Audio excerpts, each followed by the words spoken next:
सानो भएर सबै आफ्नो आफ्नो धुनमा अलग अलग गरेर अलग अलग। यो चाहिँ मेरो कान्छी साली है, एकैछिन मैले दसैँमा टिका लगाउँदैछु।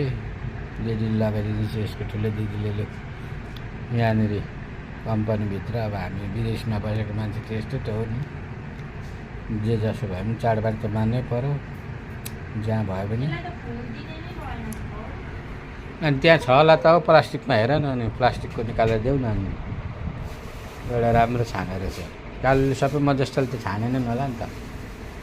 हेर्दै थियो कुन चाहिँ राम्रो छ भन्दै, हेर्नुहोस् है।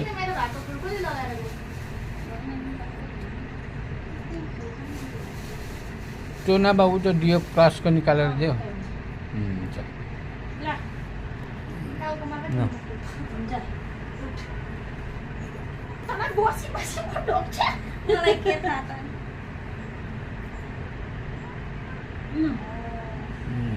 नमस्ते कर, त्यहाँ नमस्ते गर्नुपर्छ।